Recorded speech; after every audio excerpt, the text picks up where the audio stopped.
Hello, everybody, and welcome into the Apples and Genos Fantasy Hockey Podcast. My name is Nate Groot-Niblink, and I will be your host. Today, we are discussing the prospects for the upcoming NHL draft, who we should be most excited about for our Dynasty rookie drafts. In order to dissect this topic as deeply and thoroughly as possible, I've got a very special guest for this podcast. It is Mr. Victor Nuño. Victor's the co-host of both the Fantasy Hockey Life and Dobber Prospects Report, two exceptional podcasts that you should go check out after listening to this one. Also, one of the sharpest Dynasty players out there. Victor, how are we doing today? I'm doing great, Nate. Thanks for that introduction. And it's great to be back. I think I was on one of the early episodes, and I've been really enjoying what you guys have been doing. Yeah. Likewise, the admiration goes two ways for sure. Definitely, we were talking before, I've been following along as you and Jesse have been putting out the beat reporter and prospect analysis for every single team series that you do every summer. Really appreciate that, especially the prospect stuff. It gets so hard for us normal people to keep track of all the prospects for all the teams. So having that quick refresher every summer is something I always look forward to. Yeah, it's a massive overhaul, but we enjoy it, and and someone's got to do it. So I guess it might as well be us. Yeah. All right. Well, what we've been doing this off season on the podcast here is we've been doing a little bit of a personal question, kind of an icebreaker before we get into the meat of the episode. So the one I've got for us today, Victor, is if money was no object, what would you do all day? Wow, this is a good one. It's a deep one. I think there's a lot of options. I Mm-hmm. probably honestly wouldn't know what to do with myself because it's really my work is a big part of what I do and who I am. But I think Sure. that I would probably. I'm a pretty avid disc golfer. Anyone who's listened, I probably heard me mention that once or Mm-hmm. twice. So I would probably do that, because you're out in nature, you're getting some physical exercise, you can, hang out with cool people, Mm-hmm. and the whole family can do it. So I would probably do that and just travel all around and play. There's some amazing courses all around the world. So that's probably what I would do. Fair enough. Yeah, for me, there's a lot of things. Like I always tell everyone that there's a million things in my head about just fantasy in general that I'd love to dig into. I'd love to teach myself some more advanced statistics and teach myself like coding languages and stuff and SQL and stuff so I could get into this even more than I already do. And that's just one side of it. Then, there's other hobbies that I have as well. I love canoeing and camping, so I'd love to do more of that. Yeah, I just think that I'd probably find plenty of ways to entertain myself if I didn't have to go to work 40 hours a week. Hmm. All right. Why don't we go ahead and get into the meat of the episode? We've got a bunch of question topics that we'll talk around here. But first off, I think we need to really kind of set the stage for prospects for fantasy, for dynasty fantasy in particular. First off, Victor, can you just give a quick rundown of kind of the resources that you use personally that you're most, that you trust the most, I guess? Yeah, sure. There's so many good things out there, and I think that's a good thing to say. I don't think anyone can really do this on their own. I think the days of, just hanging out in the rink and maybe evaluating certain players, well, that's valuable. Like you can't watch everybody, and Mm-hmm. video is helpful. But I use a lot of guides. The Elite Prospects is for me the Mm-hmm. Bible of the current draft crop. They don't go beyond the current year. They do have some great articles on EP Ringside, but that's the for the current crop. So the 2023 is out right now. Dobber Prospects Guide, of course, which I did contribute to this year. That's great because they do a lot of team by team. They also have and the current draftees and they just have some great analysis. It's more fantasy relevant. And then there's other things like McKean's. I also Mm-hmm. like a lot of analytical models. Hockey Prospecting is one of my go-tos. The NHL Ranking app that Mason Black Mm-hmm. does is also pretty fantastic. I also like to cross-reference with other things like Top Down Hockey. They have similar models, but it's not the same. And so it's nice to see when everything jives, or it's nice to also see when maybe there's a minority report, because that can Right. sometimes be the correct one. You never know. And then Hmm. also love microstat tracking that like Mitch Brown does, or Corey Yeah. Schneider with all three zones. So I use a lot of that stuff. I think it's really important to blend these models with what other people have written and what the eye test shows you. I try to watch as much as I can, but it's kind of impossible to watch everybody, and everybody has blind Hmm. spots. So I think you have to Sure. blend and integrate as much as you can. I think is really ideal. But yeah, those are kind of my trusted, relied sources, and I will often look at some other things too, just kind of see, especially if there's something different. A lot of times you'll see these some of these resources will fall into kind of a groupthink mentality, and Yep. then you're kind of reading and seeing the same things, and not that you have to read something different, because sometimes they're right, but oftentimes Hmm. they're not. And so it's good to kind of, if someone's saying something different, like, well, why, and does that make sense? So I try to Right. look at those too. Yep. That makes a lot of sense. Yeah, something I've been getting a little more interested in and trying to find some time to dig into even more this off season is the microstats. And yeah, I think Mitch Brown's his stuff is in Elite Prospects Guide as well, which I've been Hmm. perusing over the last month or so here since it came out. And yeah, I've really been interested in trying to figure out exactly what kind of relevance, like even stuff like the transition game, right? They're tracking some of those microstats now, and does that really translate to us for fantasy? And so that's something I've been thinking about and trying to figure out how I can kind of draw that correlation or that causation and see if we can't find some diamonds in the rough that way. So that's definitely something I'm interested in as well. I think it can. And what I would say about that is that, especially with some guys that you're maybe worried about that have, and we'll talk about some of these guys later, but some guys that have really high offensive, IQ, or prowess, but if they're not good defensively, if they can't defend the rush, if they're not good in zone defenders, if they can't stop passes to the slot, those guys are not going to play. They're Right. not going to make it to the NHL. So it's helpful to look at some of those specific areas, especially if there's a huge glaring blind spot.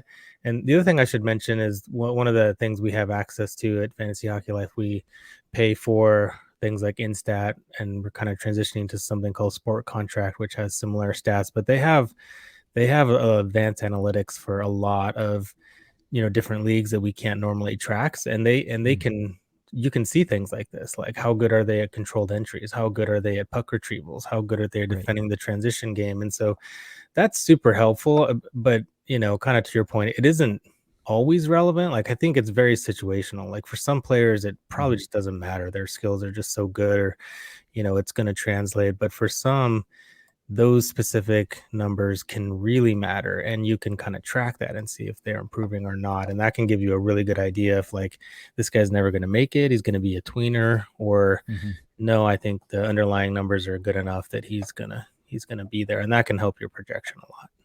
For sure. Kind of in that vein, I guess, do you give any weight personally to quote unquote NHL readiness? There's always seems to be that one prospect every year that everyone says is the most NHL ready, and everybody falls in love. But sometimes, that doesn't lend itself to the most upside for fantasy. Sometimes it does. But do you give any weight to that just because, they might get to the NHL faster and therefore, maybe that improves their value in your dynasty league a little bit? Yeah, I think it depends really on where your team is. If your Sure. team is ready to compete sooner now, I would definitely move guys up my draft board that have played pro hockey, like Europeans or first year NCAA guys. This year, those would be like Fantilli, Matthew Wood, Gavin Brindley, Charlie Stramel, and Hmm. European guys. If you're not ready, and I've been in both positions, you probably have too. If you're willing to wait, then you can get massive value on guys that are pretty far away, and you don't mind the wait. So I think it Okay. really depends on where your team is. I'll have different lists for similar leagues depending on if I'm in a different position in each one of Hmm. those leagues. So I'll kind of move guys up or down. But I do think that's important to keep in mind, because and one of the things that also goes along with this that we'll touch on is is birth date. Some of the guys Hmm. like Fantilli is really old for this draft class, and that's part of why Yep. he's so ready. And so that can really matter and that can be really good. It can also mean there's not as long of a runway for that player. He may not improve. Sure. Now, I'm not saying this is true with Fantilli, but he may not, the guys that are older may not be able to improve as much. So you always Hmm. have to think about that. It's not going to make or break it, but you can, it's one of those pieces of information that you can consider. For sure. Um, just kind of a general question about positions. So obviously, we're trying to fill out our full rosters, our full dynasty rosters. But when we get to the prospect draft, are you considering what you have on your current roster when you're considering who to draft? Maybe that goes along with the NHL readiness. If you're picking a player that you're not expecting to hit your dynasty roster proper until 3 years from now, then maybe it doesn't matter so much. But do you have a preference by position? Do you look at your roster currently and look for gaps and say, "Oh, I really need to get a left winger because that's where my team is weak"? Does any of that really play into how you evaluate the prospects and how you go about your rookie draft? I would say that positions matter in the sense of their replacement value or the value of a replacement at that position based on what's available. But I don't think that you should draft on positional need per se Mm, for your team. I really don't think NHL teams should be doing this either, frankly. I mean, certainly not in like the first round or maybe second round, but as you get deeper, it probably does make sense to do that. And I think that can be true for your fantasy team. So at the top, you probably shouldn't worry about that. But as you get later, especially if there's someone who's pretty close to NHL ready, and certainly if we're talking about guys that have already been drafted, some leagues you're including all guys under certain limits, and there's some leagues where you mm-hmm. can't even add people unless it's at a draft, and so that completely changes the Yep. situation. In that case, it can be different, but I do think you really do have to think about positions, and I think goalies are. We'll talk about goalies later too, but goalies are almost never worth it to me. Mm. There, that's, and I know you have similar feelings about goalies, but unless you're taking Yeah. someone really late, like around pick 30 to 60, you probably shouldn't even bother looking at goalies, frankly, because they're just going to take forever and they Mm. usually don't make that big of an impact. You can, the zero G strategy as you've championed, but there are some times where it does matter. This year's not one of those, but when there were Askarovs and Wallstedts, I think Right. those guys were worth it. In one of my leagues, Wallstedt went first overall, and Mm. I didn't hate it. I wouldn't have done that, but that was the Eklund Clark draft. I had those two guys ahead of him, but I had him third, Yep. and I thought at the time that Wallstedt 5 years from now, 5 years from then, would be the most valuable to his team, and I still think that might be true. We don't know yet, but he's tracking like Mm. a number one star goalie, and those Right. guys are really valuable. So, in general, I would stay away from goalies. Defense is tough because they take longer, but also Yeah. there's way more value over replacement there. So Mm-hmm. it's kind of a yin and a yang. I like taking D partially because you tend to know a little bit sooner versus later how they're tracking. If they're tracking to work Mm. out well, you keep them. If they're kind of not really progressing, then you just cut them loose. And a couple of years ago, I hit the jackpot with Mo Sider. That was pretty nice. And Yep. also taken some Simon Edvinsson, some Brant Clarks, and some later guys like Caden Gooley, Wyatt Kaiser, Holland Zellweger, Thomas Harley. These are all guys that were generally Mm-hmm. available like in the late first or second round of drafts, and Yep. they're contributing to your team and not too much longer. And so, most of those guys have progressed. The guys that I'm not mentioning, I probably cut them already because they didn't really Yeah. progress. So I like taking them because you'll kind of know. And Mm-hmm. on the other hand, forwards, well, they're the safest, right? A lot of people tend to go towards forwards. They have the highest likelihood of making it, but also statistically, the lower likelihood of having an impact on your team, except at the very, Mm. very top, of course, like the top, Yep. 1 to 3%. But this year's crop is very strong on high end forwards, and so that makes Mm-hmm. a big difference. And so in some ways they're kind of easier to manage because you kind of know quicker. But I also find that, tell me if you think this is true, Nate, but I kind of feel like people hang on to forwards too long because they make an impact pretty soon. That people kind of hang on to them, and they don't necessarily realize that these 60-point guys are kind of a dime a dozen. So unless you're Mm-hmm. hitting like 70 plus point per game, those are the guys you really, you're really trying to get. And those kind of tweener forwards that are 55, 65 are probably not that interesting, but people hang on to them like they're their best asset sometimes, and I just find that kind of Right. funny. Yeah, no, I definitely see the same thing. And yeah, sometimes you'll have these forwards too where, they're performing really well in the minors or something like that. But every time they come up, it doesn't seem to quite work. Maybe they're not getting played in the top six, or they're not getting power play time. So you feel like there's another excuse every time they come up as to why it's not working. But you end up like hanging on to a forward for way too long. Whereas I think you're right. In some cases, the defensemen, you see how they track in the lower leagues, like if they're coming up through the minors, you see how they're tracking, and they have a pretty clear path. If they're improving early on, then you have a pretty clear path to the NHL, and a pretty clear path to fantasy relevance. But sometimes the forwards can be pretty solid in the minors and then just really kind of irrelevant, like you're saying. Like even if they do hit that, um, back end of your roster 50 to 60 point player kind of ceiling for themselves, and you're like, okay, that guy made the league, but did he really move the needle for you? Yeah, I think that's a really interesting conversation and a pretty sharp observation.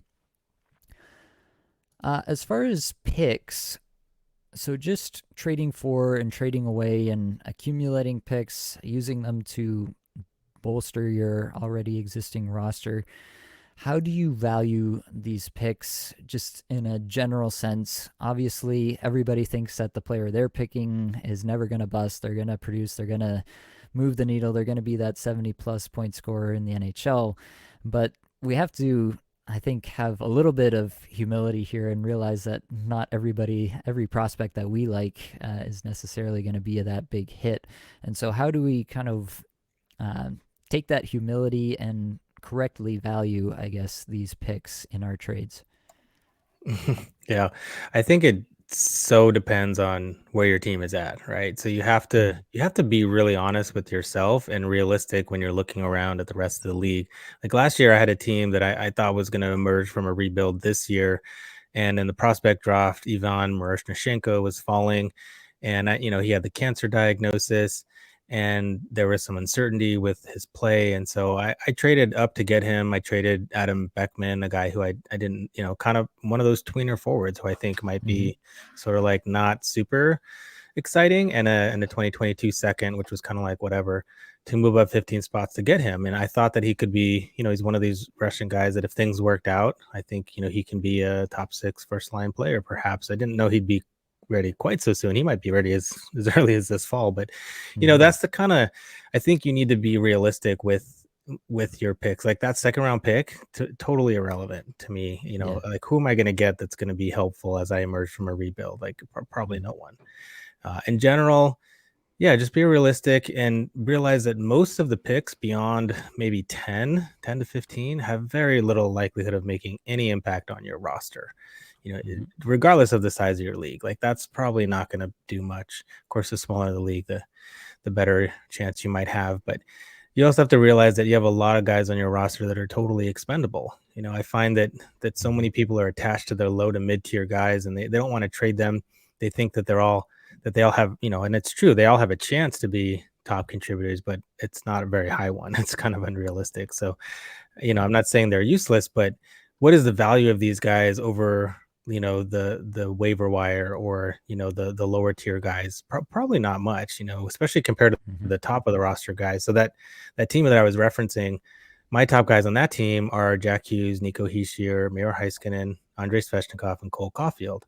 I have some other pieces, but I'm not gonna say that Valeri Nichushkin is as valuable as Jack Hughes. That's ridiculous. And this is a cap league, by the way, so that adds some complexity to it. But I think you have to be realistic that, like, okay, these guys, and you can have interest in these bottom guys, and you can have enough of them so that some of them might hit, and you have some diversity in those players. But you also have to realize that, like, okay, most of these aren't really going to do much, so feel free to move them, for Mm-hmm. some lottery tickets or some upsides. And generally the higher you can get in a draft, the more likely, it's just math, the more likely that someone's going to be relevant. So do whatever you can to bundle and package picks to move up. And in some cases, in some drafts, it may not be as important. In this year's draft, if you can get into that top 5, then that's where you want to be. Beyond that, Mm-hmm. there's still some really good players, but there's a huge gap there. Yep. Yeah, and we'll definitely get into that. So let's just start this kind of more focused talk on 2023 and the draft class at hand. Just in general, what are your overall thoughts on the strength of the draft class for fantasy purposes, and maybe compare it to the last year or last couple of years? It's really strong at forward. The top 5 forward would have probably gone ahead of everyone last year. I think no doubt. And a lot of people have been talking about this. Most of the Mitchkov, Fantilli would be pretty awesome number 1 overall picks in just about any draft that didn't have a Connor in it. Mm-hmm. And there's the other guys too, like Leo Carlson, Will Smith, Zach Benson even would be pretty reasonable top 1 picks. And so those forwards are elite. And it's really weak. This year's draft is really weak in defense. I would have take last year's top defenders pretty much over anyone this year. Those would be Jiricek, Mm-hmm. Nemec, Minchikov, Matejchuk, Korchinski, and even Yep. some of the later guys like Pickering, Renzel, Duda, Havlid, Kyrou, Luno. Those are pretty similar to the top guys this year. So last year, I kept telling everyone, last year is the year to get your defenseman, Mm-hmm. and maybe not this year. Although there's always value, Nate. There's always value. So there's still some interesting defensemen in this draft, even though I wouldn't go necessarily fishing for them. And the other thing is that NHL teams can't help themselves but take defensemen probably higher than they should, and so Yeah. that's going to boost some of these guys' value and maybe the wrong ones. And so you might be able to Mm-hmm. get a real nice value defenseman a little bit later. Yep. Makes sense. So let's get through the class here a little bit. Let's obviously start at the top. We got to start with Connor Bedard. Everybody knows the name at this point. Everybody's seen the highlight reels, seen him on the world stage at the World Juniors, seen what he can do. Obviously, going to Chicago as the first overall pick, what is our expectation here? It's a pretty barren wasteland, if we're being honest. The Chicago Blackhawks roster right now, so he's gonna have to carry the thing himself. I kind of feel like he can do it, but what do you think is a reasonable expectation for him year one there? Yeah, barren wasteland is probably putting it very kindly. It's rough there, and I think the big thing is that yes, he can do a lot of it himself, but Chicago really needs to surround him with some NHL talent. I'm not saying they need to Mhm. go out and spend a ton of money on guys with long term and things like that, but they absolutely need to give him something to work with. I mean, Mhm. Andreas Athanasiou, they just announced that he's back, but beyond that, it's like Tyler Johnson, Jason Dickinson, Colin Blackwell. It's like who? Taylor Yeah. Radish. Of course, there's Lucas Reichel, who people should be excited about because he probably will play at least some with Connor Bedard. But between if it's Athanasiou, Tyler Johnson, Lucas Reichel, Seth Jones on the power play, like gross. Yeah. They need to improve that, and I think they will. I think it'd be silly for them. I mean, they obviously aren't going to try to be good, but if they just put Bedard on an island, he's probably going to get hurt realistically and just try to do too much, and it's not going to be good for his development. So get him a couple of older vets, maybe some guys that can play, help run a good power play, put up some Mhm. goals and then still lose, like 5-3 or Yeah. something. Like that's what they really want to Yeah. do realistically. I think they can do that. And if they do, I would put the under at 60, or I would put the bar at 64 and a half, and I'd probably take the over at Okay. 65. I think he can Yeah. get there. I think he can even do more, but if they don't have the right pieces and it's continues to the roster continues to look the way it is right now, I think he's probably getting like 40 to 50 points. Yeah. Yeah, it's definitely a tall task to ask any 18-year-old to come into the league and produce like a star when there's literally nothing around him. Yeah, I do think they'll probably find some sort of NHL caliber wingers to play alongside him and yeah, maybe boost up the power play a little bit. That would be my expectation. I think if I had to make the bet right now, I'd probably take the over on the 64 and a half just because I think he's that guy and they will do somewhat of the right thing. I think exactly what you're saying. I would fall in line with that too. they'll find a couple of wingers or something that they can put alongside him and get some flashy offense, give something to the fans for them to get excited about for the future, but still manage to lose a lot of games and keep their draft position high for next year. Yeah, that draft's going to be good at the top too, so might as well. All right. So, beyond Bedard, how big is the second tier in your mind, at least for fantasy purposes, and who would you put in there? It's pretty big, I would say. For me, the top tier ends at Zach Benson, and so that would be Fantilli, Mitchkov, Benson, Will Smith, Leo Carlson, in whatever order you want to put those in. I think that Mitchkov is the clear number two personally, and Fantilli is right there, but and then a little bit of a gap between those three, and then personally I like Benson next, and then Will Smith and Leo Carlson. But those all have different both risk profiles and floors and things like that. But the tier after that, I think, is what you're asking about. And I think there's about 10 guys in that tier, and that would be Mm-hmm. the rest of the NTDP guys: Ryan Leonard, Oliver Moore, Perot, and then Dvorsky, Reinbacher, Simashev, Kristal, Height, and Wood, I would say, are all kind of in that tier in different Mm-hmm. orders. And some of you might be wondering where Axel Sandin Pellica is. I would personally put him a little lower than that, even though I know he has some offense, and we'll talk about him later. But so there's two defenders in that list with Reinbacher and Simashev, and you could probably put ASP in there if you really wanted to. But all the guys in this tier, except for ASP, I think can be a top pair D or a top six forward. That's not the floor, Mm-hmm. but that's the ceiling. And the Right. reason I'm not including ASP in there is because I think he's a second to third pairing guy with potentially top power play, but not a top pairing guy. So that's the difference for me. Mm-hmm. All right. So, talk me through. I think, like, at least if I'm going by, all the major websites out there, I do this thing for myself where I compile all the rankings, at least of all the top number of players, and kind of make a little average for myself. So right now the consensus is definitely Fantilli 2. And then Michkov and Carlson are pretty close together, and then Smith and Benson are pretty close together. So talk to me about why Michkov should be at the top of that list. And obviously, there's a little bit of risk with Michkov as well with the whole KHL and Russia situation. Um, how are you personally handling that, in specifically in terms of a player of Michkov's talent? Yeah, well, I mean, obviously, you can't completely ignore the geopolitics, but the thing is that, and I can't remember who made this. I think it was maybe the athletic guys and Pronman, but how many, realistically, how many elite Russian stars have failed to come over? There really aren't Mm-hmm. any, right? There definitely have been some guys that have failed to come over, but they're not like the cream of the crop type of guys, Right.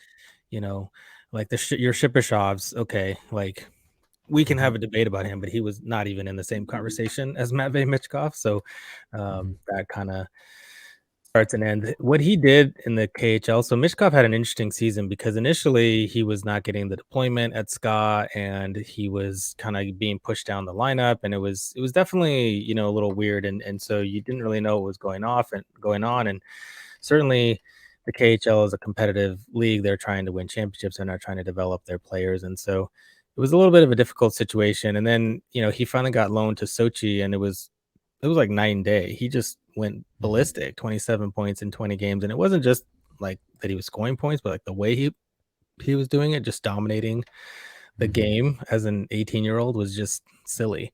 And the types of plays he was doing, the way he creates space, the way he manipulates his opponents, like the things that he tries are like really high percentage, and he kind of sees the ice and dictates the play. And the thing is, like, he's not big. He's 5'10", 160. Some people will bring that up, but I don't really Mm-hmm. think that's going to matter because he's just so smart.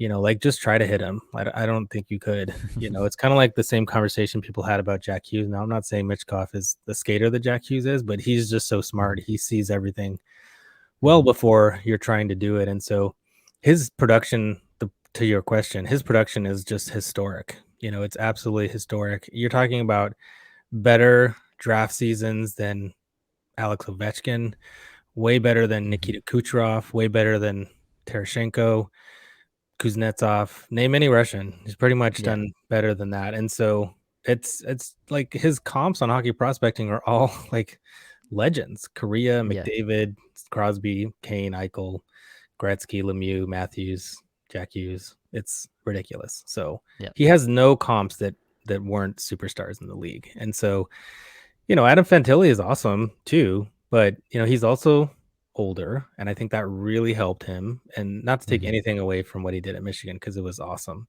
and he's an awesome player. But I don't think he's in the same conversation, frankly, as Mitchkov. I would put him just a smidge ahead. Of course, if you're drafting and if you want to compete right now, like Adam Fantilli being in a Ducks uniform playing next year has massive value if you're ready Right. to compete. So that would certainly be part of the decision for me. But I like to rank based on pure upside. And I think 3 or 4 years from now, when Mitchkov is in the league, he is going to be a better fantasy asset than Adam Fantilli. Hmm. Possibly not in certain leagues that count, that really heavily weight banger stats, because Fantilli does Sure. project to be more of a power forward. He's got that feistiness to him that Hmm. Mitchkov doesn't have. And Mitchkov is kind of one of those. I mean, I think in many ways he kind of is like Kirill Kaprizov. He's not necessarily going to be the biggest volume shooter, but when he's out there, he's going to be a chance to score every single time he touches the puck, and he's going to put up a ton of points. And so that's going to be valuable, even if he doesn't hit people or, shoot a ton or block or anything like that. He's just going to have massive upside. And so the profile is a little bit different there. And I could see the argument if I'm ready to compete right now, I would be tempted to take Fantilli because you're getting a couple of years of production, especially on that Hmm. ELC. But if you're talking about contract leagues, now here's an interesting concept for you. Would you rather have Fantilli for 3 years on his ELC or Mitchkov on his ELC at 3 years? Because 3 years from now, when Mitchkov steps over, he's going to be Hmm. like Kaprizov plus level. So your value per dollar for Mitchkov, even though you have to wait, I Hmm. think is going to be a multiplier of 2 to 3 times higher than what Fantilli can give you, just because Fantilli is going to be younger when he's doing it and Yep. not as mature, regardless of let's just say they put up the same numbers. Like it's just going to be higher for Mitchkov, I think. Yep. Yep. Yeah, that's an interesting point, definitely, for any league with a salary cap. Thinking about what Mitchkov can do when he does come over. All right, let's talk about that next group of guys. Just a few names that I've been kind of interested in: Ryan Leonard, Oliver Moore, Dalibor Dvorsky. Can you kind of compare and contrast these guys for me? I keep hearing about Oliver Moore's skating. Dvorsky has a lot of skill. Leonard, I've heard rave reviews about his complete game. So, can you kind of compare and contrast these guys and order them for me based on how you would draft them in your league? Sure. Yeah. I think that's pretty accurate. What you said. Moore and Leonard do have skill, even though you might think of Leonard as more the grinder, like the complete player, kind of more your shutdown forward, but he's got a ton of skill, Mm-hmm. and so does Moore, even though people think, oh, he's just fast. So he has a lot of skill too. No one's a better skater than Oliver Moore. He's just ridiculous.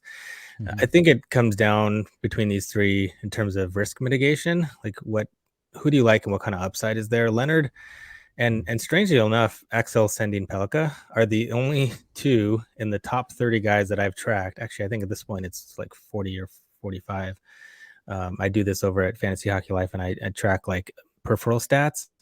They're the only two that have elite bash, block shots, hits. And so Mm-hmm. Leonard has that going for him. It's a massively high floor. If you're in bangers leagues, then Right. I think you take Leonard because you have a super high floor, and I think you hope that the skill translates. There are people who say like, "Oh, he's just a banger checker type, like Boone Jenner type," which is still valuable, but maybe not like super high in your fantasy draft.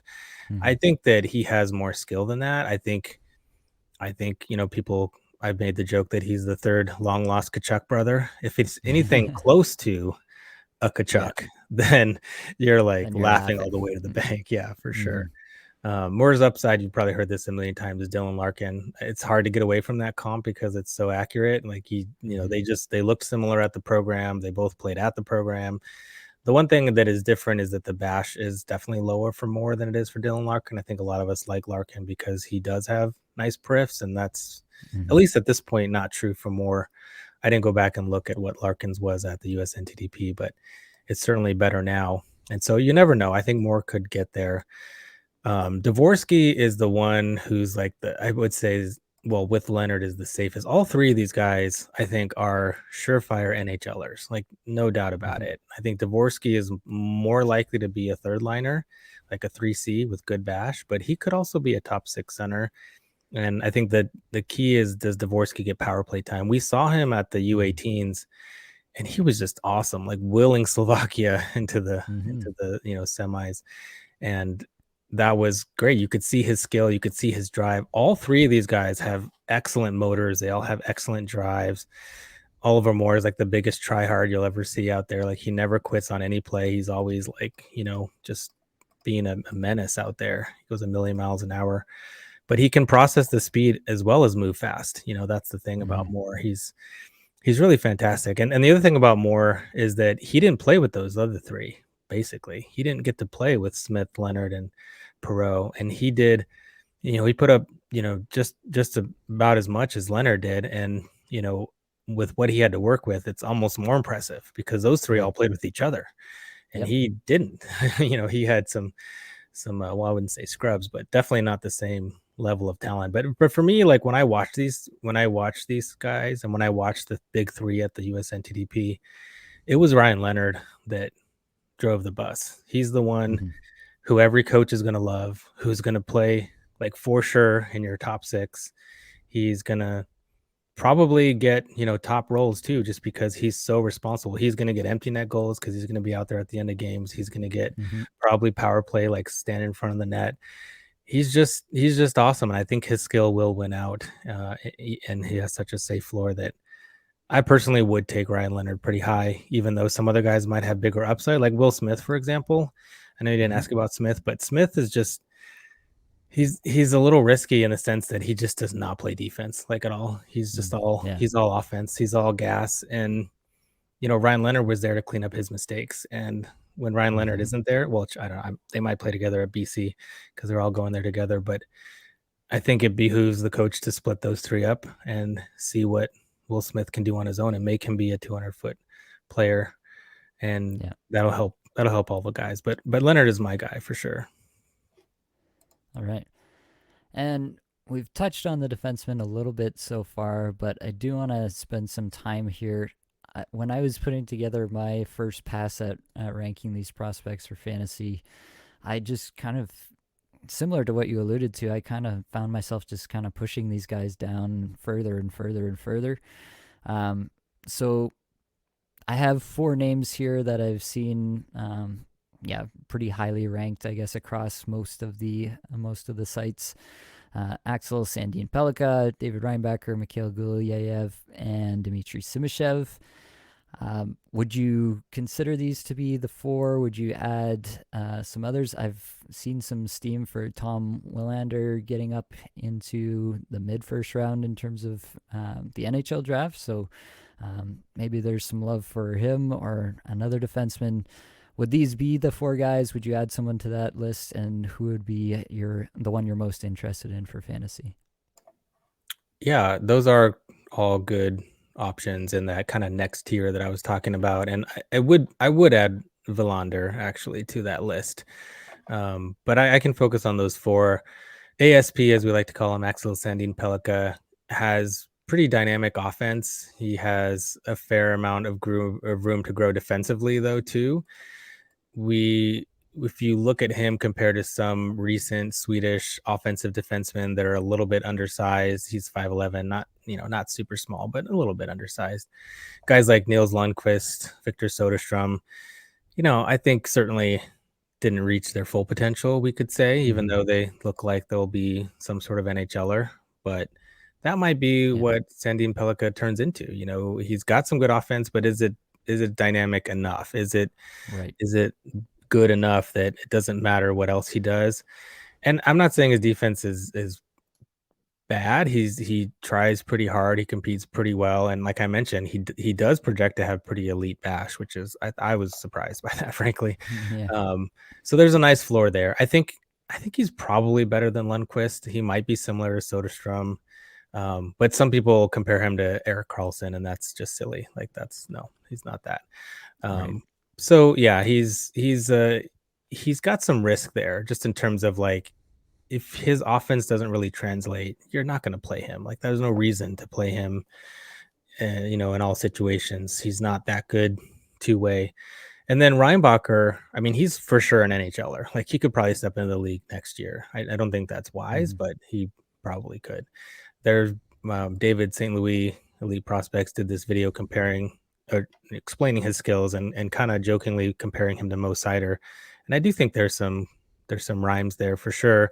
Sider, Hmm. who's German, not Austrian. Reinbacher is Austrian, but Reinbacher, they're both great skaters. So they both have great size. Sider's 2 inches bigger, but still good size. Both played their draft seasons in good pro leagues, and Reinbacher was in Hmm. the Swiss league. Um, I don't think that Reinbacher has the feistiness that Sider has. He has a real mean streak, and he even showed it back, earlier in his development. So I don't Yeah. think he's that, but man, does Reinbacher have a super safe floor. He's big, he moves well. Some people will question, does he have the offense? But like he's gonna be probably at least a second pairing guy, if not a top pairing guy. And Hmm. those guys are valuable. They play a lot of minutes. They get points just from being out there, even if they're not great offensively. So I really like Linebacker. He is the oldest. He's one of the oldest players in this draft. I think we should mention he's an Hmm. October birth date, and so that can matter just in terms of like how much runway he has. I think that helped him play in the National League in Switzerland this year. But maybe he doesn't have as much room to grow. Hmm. Gulyayev is similar to ASP, but more dynamic offensively and exponentially worse defensively. He also played in some really bad leagues, the MHL and VHL. It's really hard to Yeah. evaluate players in the MHL because some of the teams and players are just so bad that you just do crazy stuff that you would never do elsewhere because you Yeah. Yeah. just can. And so some of his habits are poor because of that. He did play in the KHL. He was not interesting there. He wasn't dynamic or interesting or really that relevant, and he really didn't do that well. So it's kind of hard to know what to make of him. I think he has a high ceiling, but he has a zero floor as well. Hmm. Gulyayev, as opposed to Simishev. Simishev is probably my favorite of this group. Saving him for last. He's my favorite because even though he played in the KHL, and some people will point to the fact that he scored 0 points in the KHL, but he was 17 most of the season, playing in Hmm. the second best league in the world. Not only holding his own, but his Corsi against was one of the best in the KHL as a 17-year-old. That's just ridiculous. So he was Hmm. more than holding his own in a great league. He's huge. He's 6'4". He skates like the wind. He defends well. I think there's a lot of untapped offense there. He sees plays and Hmm. makes passes that are pretty high level. And I think when you put him in a role against his peers, which obviously we didn't get to see because of the Russia thing, I think Hmm. Simishev is going to rise to the top here. I think he's pretty amazing. So I would say of this group, Simishev, Reinbacher, ASP, Gulyayev, which may surprise some people because that's probably the backwards order of how you would think of their offensive upside. But I Hmm. think the floor of these guys is super important. And just the fact that they're going to play is pretty valuable. If you want the home run Yeah. swing, then take Gulyayev. And I think Gulyayev will probably be available the latest. And so, Right. yeah, for sure, take a swing on him because, I mean, if he hits, he's going to be super fun. But he Hmm. also just may never play, even in North America. Yeah. Yeah. That's fair. It's interesting to talk about Smeshev.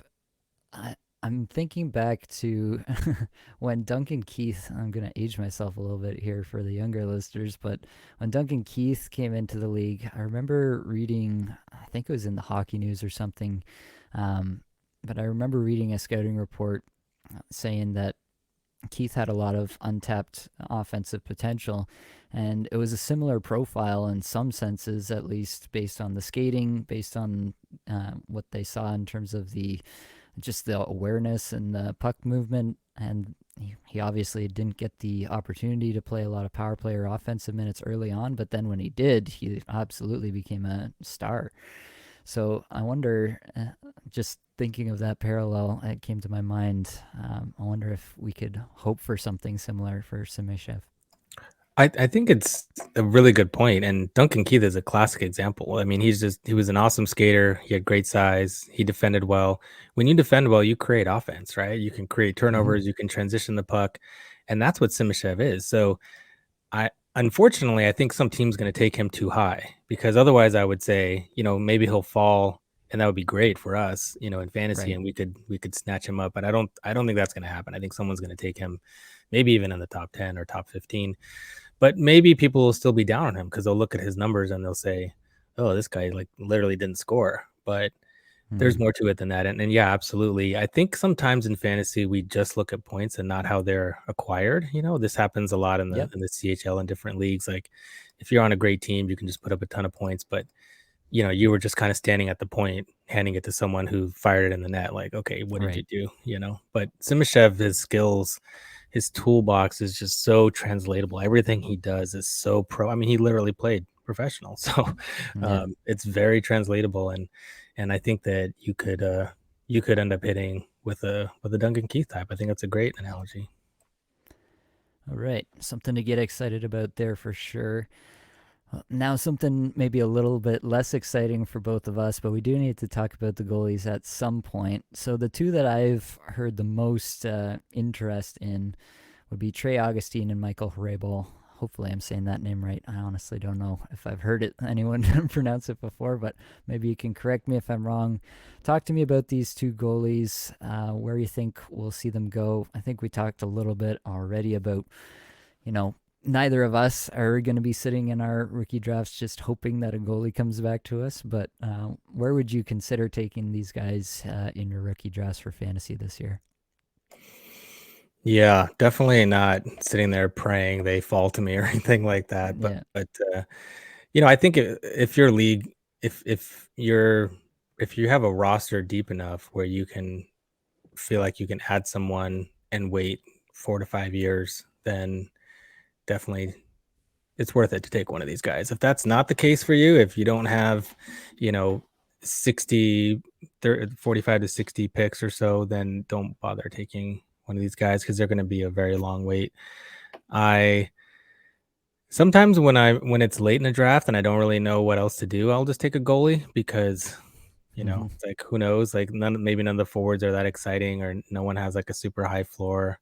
I tend to go kind of upside and then like, projectable and then, who's got a good floor, like who's gonna play and then goalies.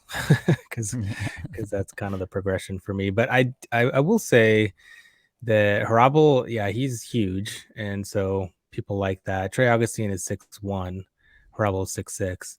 And so some people obviously don't like about Augustine. And Harabel was good internationally, but I call me a homer, but I tend to like these USNTTP guys because they are the man for their program. They get so much coaching and development, which isn't Mm-hmm. always the case in some of these leagues, like USHL and stuff. And they have a pretty good track record of developing goalies. I mean, some of the names here are like John Gibson, Jake Ottinger, Thatcher Demko, Spencer Knight. Say Mm-hmm. what you want about Jack Campbell, but he's in the league. Jimmy Howard. They're certainly missed on some guys, but by and large, they have a way better track record than most of the other leagues and programs. So Yep. I'm going to bet on him. Plus his record, I think that his record was he literally lost one game in regulation all year, which is like an insane stat. So Mm-hmm. Trey Augustine just kind of has that it factor. He just has that compete that you can't really ever count him out, even though you can look at him and you can look at the physical stats and say, maybe he's not the most exciting guy or biggest guy, but look at UC Saros. That might give you some Yep. indication. Not that they're the same, but it doesn't always matter how big they are. For sure. All right. I feel like one thing that I noticed just reviewing this list of prospects was there's actually a fair bit of size in this draft, something that I felt was lacking last year. But we have guys like Matthew Wood, Samuel Honzek, Daniil Butt, um, talk me through some of these guys. Do you value size as an attribute? Does that enter your mind at all when evaluating these guys for fantasy purposes, for NHL readiness, maybe? Does any of that come into your personal analysis, and how would you rank these three in particular? Yeah, I mean, it definitely has to factor in a little bit because they have fewer hurdles, right? There's a clearer Right. path for them, but just having a clearer path doesn't mean you're going to take it, right? It doesn't mean you're going to get there. Mm-hmm. I would actually have those in the order that you listed them: Wood, Hanzek, and I believe it's pronounced Boot, even though it looks Okay. like butt, which is Mm-hmm. hilarious. Um, he has a butt head and all kinds of other butt body parts. There's a lot of good jokes that we can make Yeah, for sure. I hope he makes it just for that reason. But Boot, he's the wild card. We'll start with him. He could finish as the best of this three, or like not even mentionable, the worst. High variability Mm-hmm. there. I think if he can figure out how to leverage his frame, he could be an awesome value pick. Right now, Daniil Boot plays like a small guy in a big guy's body. He hasn't quite figured out how to do that. A lot of these small Russian forwards with great hands, they kind of play this peripheral game a little bit and don't really know how to get inside. You can kind of understand it for some of these smaller guys. Boot kind of plays that way, even though he's big. He's 6'5", he's 200 pounds, but Mm-hmm. he kind of plays like this small forward. You're like, what are you doing? So he's got great hockey IQ, great vision. I think once he realizes that not only can he make the beautiful seam passes, but he can just run over people. Like, oh my god, if he figures that out, he's Right. going to be awesome. I don't know that he will, because he just seems very content with doing those fancy plays. So we'll see, if he can develop into that. It's a it's a who knows there, but I think he's interesting. Wood has nice upside and decent floor. He's got an amazing shot, really good playmaker. He's probably one of the top scorers, top goal scorers of this draft. And Wood also needs to figure some things out, but he could be a real power forward. He was one of the Mm-hmm. youngest players in college hockey this year, and so that comes with some growing pains. But he ended up putting up a really good season and looked really good at the U18. So Matthew Wood, it could end up being really, really good. I like him as a pick there in the mid first, and then Hanzek is Slovakian, by the way, but he played in the WHL, and he's just like for sure an NHLer. Like the way that he plays Mm-hmm. is so pro. He may be a bottom six pro, but he's that kind. He kind of reminds me a little bit of Hansel back in the day. Mm. Big, Yep. huge frame, like protects the puck, has good vision, can make plays. But the question is, how big is the upside there? I Right. don't know. He could just be a middle six center who's kind of like 30 to 45 points, and the NHL team's happy with Samuel Hanzek, but maybe you're not happy with him on your fantasy team. That's a very Right. realistic outcome. Right. Yeah. I think it's interesting at least to go through these guys and yeah, to take that into account, to check the tape and see where these guys measure in and see what that projectable size could be. I know there's definitely been some love. I was just going through the rankings while you're talking. Corey Pronman has Daniil Butt at 9 on his list. So he's got him in his top 10, which is pretty aggressive. That's not consensus or near consensus, but there's definitely some love for him out there. So there's definitely I think that's probably a theme as well. Maybe you can weigh in on this a little bit yourself, Victor. But once you get past, and probably in any draft class, but once you kind of get past the guys that everybody knows are going in the first round, then you get into this list and everybody's got a favorite. So it can be a little bit of almost like a pick your poison kind of thing at that point. Yeah. Plus, we all make lists and we follow who goes to which team, but each team makes their list and they pick one player, right? Usually per Right. round or something like that. So it's really different. If you ever try to do this exercise for a team and you're looking around and you come out of that round with one player, we all like our lists. We all think we're right. We have like this order, but it's really different when that person's part of your organization, and then how does it fit into what you have and what you need and all these things. So Mm-hmm. yeah, it is really interesting. Sometimes you're like, why did they do that? Why did they take that player? And it's like, well, there's, a whole lot of factors that go into it, right? For And sure. what they have in their system already, what kinds of players they like. Certain teams definitely like certain players. Some teams are really good at developing players, and some teams kind of just want them to be who they are and kind of do Mm-hmm. their own thing. And so that can matter too. Some teams have more insight into that than others. So yeah, it's really interesting. But I think if you step back and just say, okay, if you try to like put yourselves in their shoes, this is the team that we are. This is where we are as an organization. What do we need? What do we want? Especially if you after you get past the first 5 to 10 picks, then you Mm-hmm. care about all that stuff a lot more. At the very top, it's like who's the franchise defining player, who has the most Right. upside kind of thing. But after that, all those factors weigh in a ton. Mm-hmm. Makes sense. So we've talked about a few Russian players so far, but we do want to just talk a little bit about the aspect of what do you do with a player that you don't really know what the geopolitical situation is going to be. How do you value that in your drafts? Like maybe with a guy like Michkov, you're just saying like this is a talent level where I'm just going to draft him at his talent level because if and when he does come, he's just that much of a difference maker for my fantasy squad that I'm willing to be patient. But for the other guys who it takes a little bit more projection on, then yeah, it really does become a bit of a consideration because maybe you are waiting a number of years to even get any kind of read on what this player might be for the NHL. How are you navigating that particular situation? How do you think you'll be going about it in your drafts this year? I really don't worry about it too much because, as I alluded to earlier, the best players come over no matter what. If they're not the Mm-hmm. best players, they don't come over. And I think in some ways it's not that different from kind of borderline CHLers. Okay, they were good in the CHL, but maybe they're not translating. Maybe their skills aren't translatable. They don't make it to the NHL. Is that really that different from some of these Russian players who aren't quite good enough to play in the NHL? Maybe they look good in the KHL, which is, obviously different because that league is professional and higher level, but also much higher paying, right? So Mm-hmm.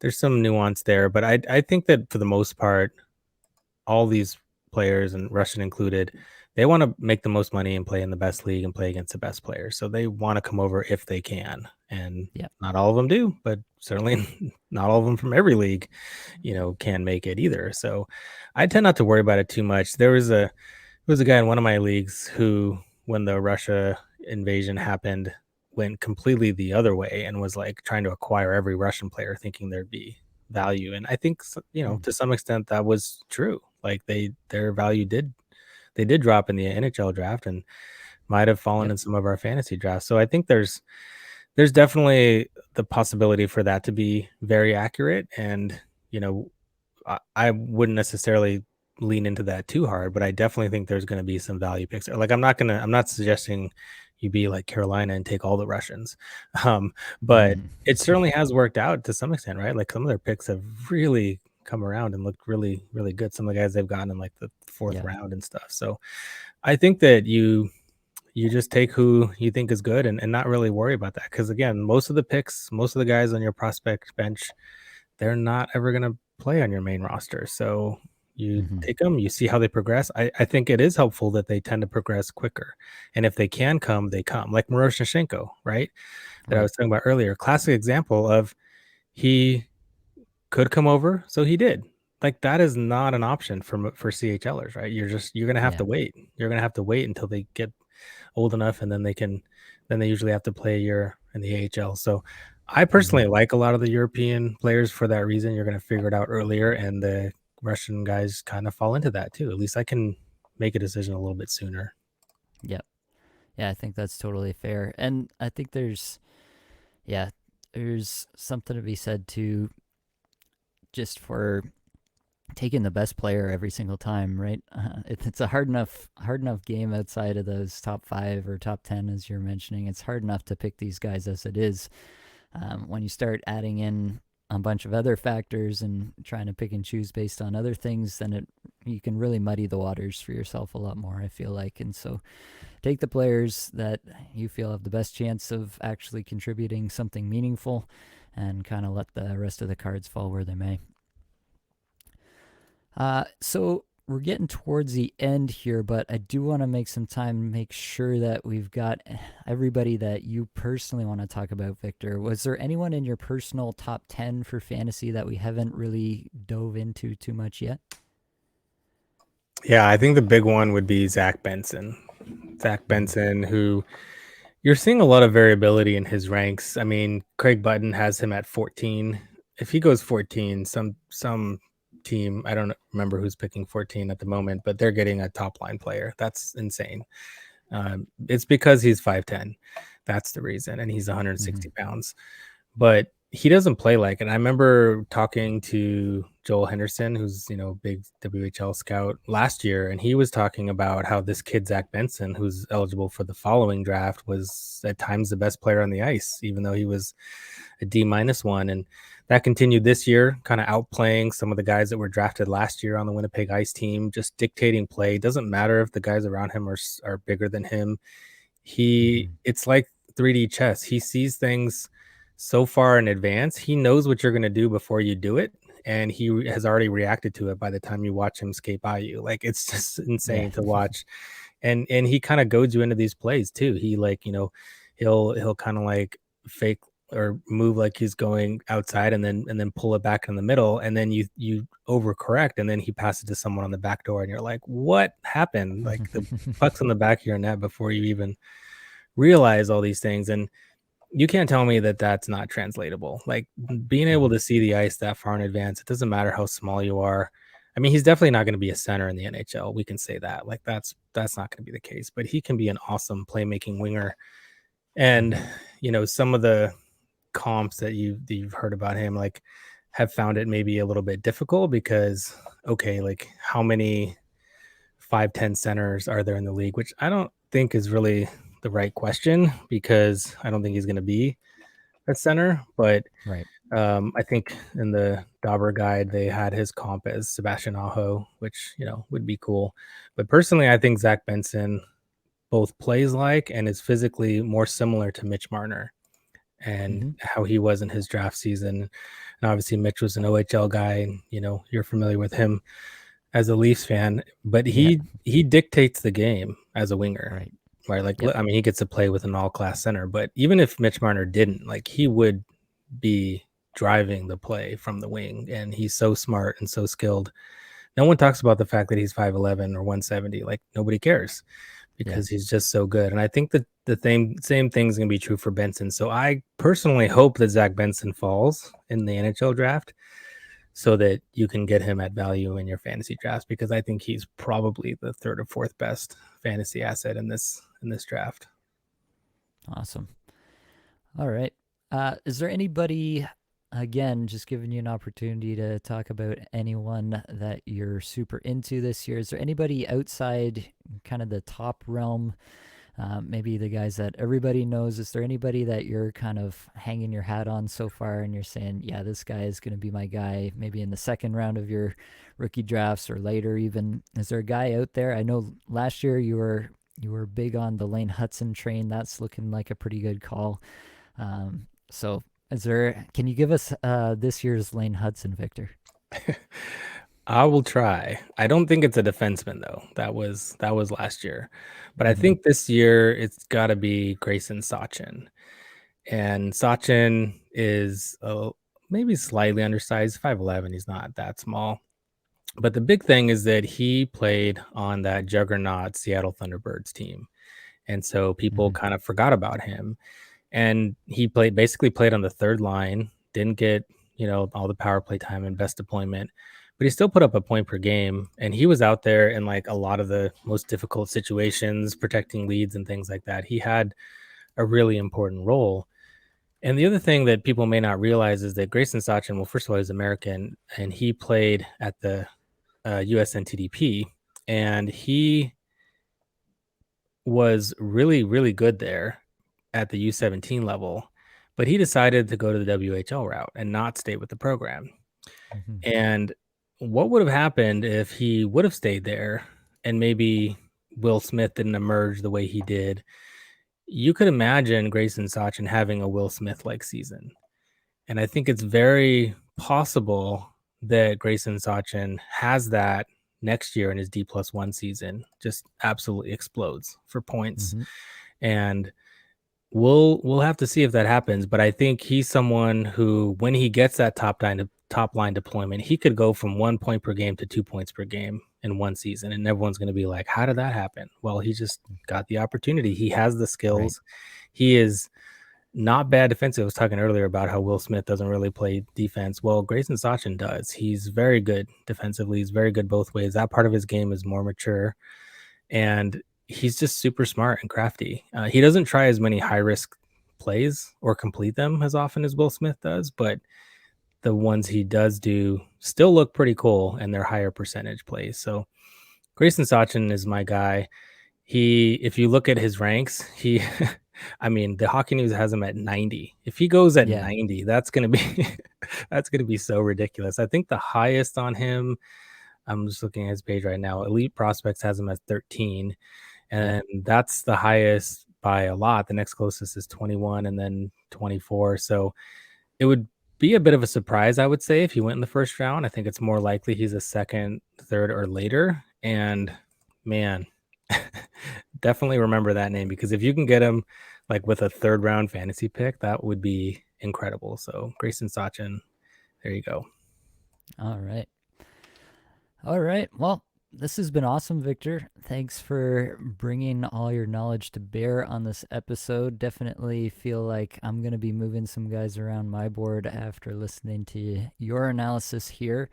Why don't you take a minute here, talk to the people about what you've got going on, your podcasts. I know the Patreon over there at Fantasy Hockey Life is booming, so go ahead and plug whatever you need to here. Yeah, thanks. Really appreciate it. Yeah, so as you mentioned at the top, I do co-host two podcasts, the Fantasy Hockey Life. I've been on the longest with Jesse Severe, and so we're doing our team preview series. We do a lot of deep dynasty type analysis and prospect talk. And as you mentioned, we do have a Patreon, and so if people are, I don't publish my ranks. They're behind a paywall, and part of that is because it's more than just a rank. I have, as I was alluding to, bash, block shots and hit per, Mm-hmm. tiers, which is really hard to find. It takes a lot of man hours to put that together, and I have them ranked by forward, defense, and goalie.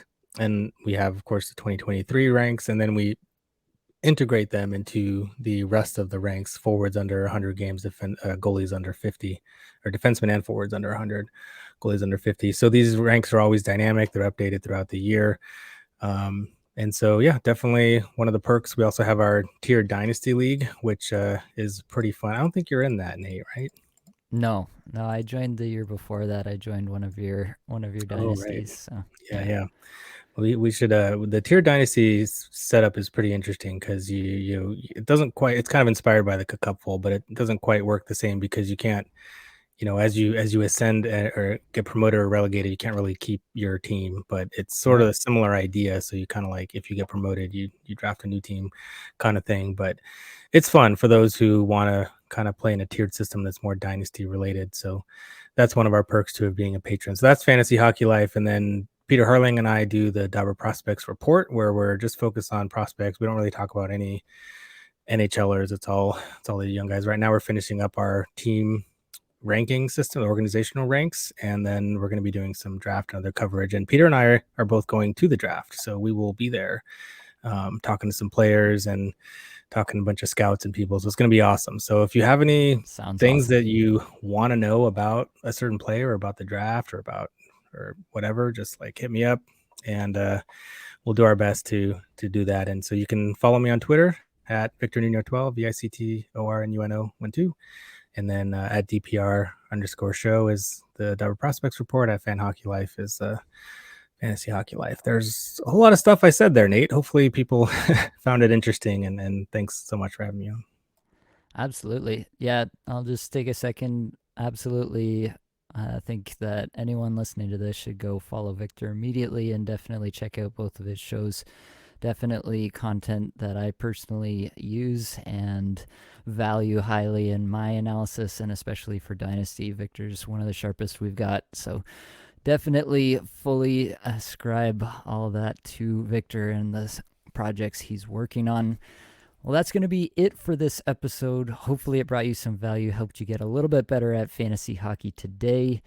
Many thanks to the band They're There for supplying the music for this podcast. Be sure to check out their Spotify as well. And that's it, folks. Much love.